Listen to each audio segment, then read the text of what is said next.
Pretty much every movie, whether amazing or terrible, has mistakes. However, they tend to go more unnoticed in great movies, simply because everyone watching them is so engrossed by what's going on. So, here are 5 mistakes from classic movies that might have snuck under your radar. Let's start with the legendary film Braveheart. The famous Mel Gibson drama has repeatedly been criticized for the abundance of historical inaccuracies. But frankly, there are stupid slip-ups in the picture, such as swords and axes bending like rubber.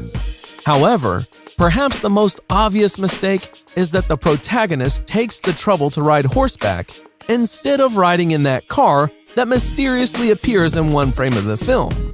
Did you know that in those days it was fashionable to walk in a cap? In this scene, Mel Gibson gets a sword out of nowhere. Here, he runs with an empty right hand, and in the next frame, he already has a weapon.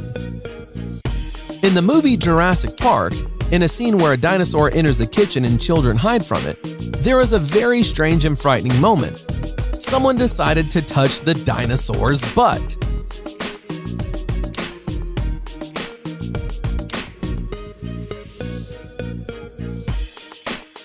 In the movie The Dark Knight Rises, here's the first time we're shown that Batman has a fighting technique called non-contact combat. How can you explain this scene? During a fight, one of the opponents falls without any contact to him. And this super epic mistake is during an expensive special effects scene in the movie Knowing. Surely you've noticed it. When Nicolas Cage comes to the policeman on the road, he begins to step back, looking behind him.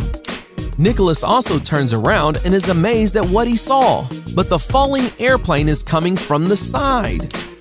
Look again at this mistake.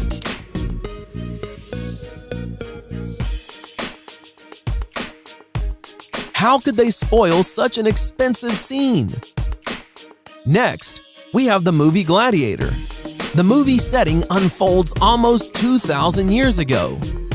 During the Battle of Maximus in the arena, you can see how, in addition to usual spectators, a reporter with a video camera came to see the battle.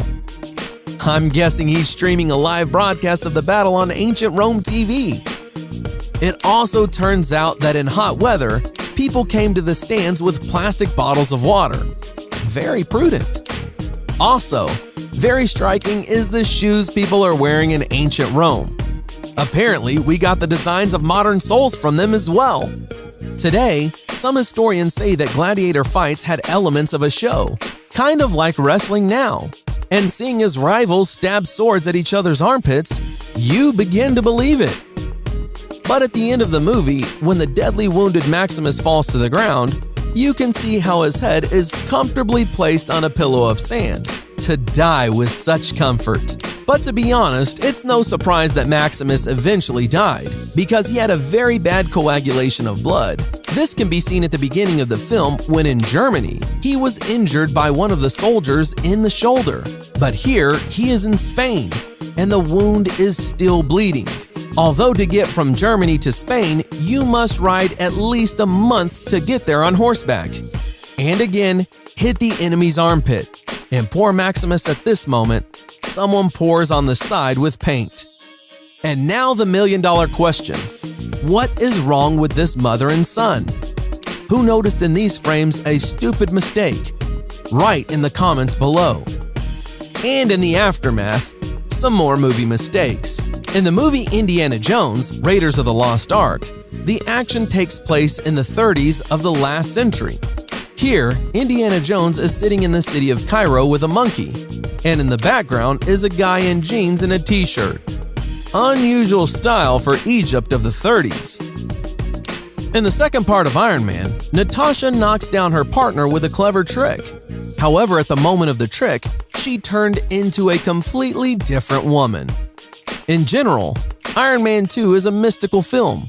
Otherwise, how do you explain that Tony Stark's reflection in the mirror thrusts 2 fingers into his mouth before Tony Stark himself? And what other kind of movie mistakes did you notice, guys? Leave a comment below. Thanks for watching. Subscribe for more.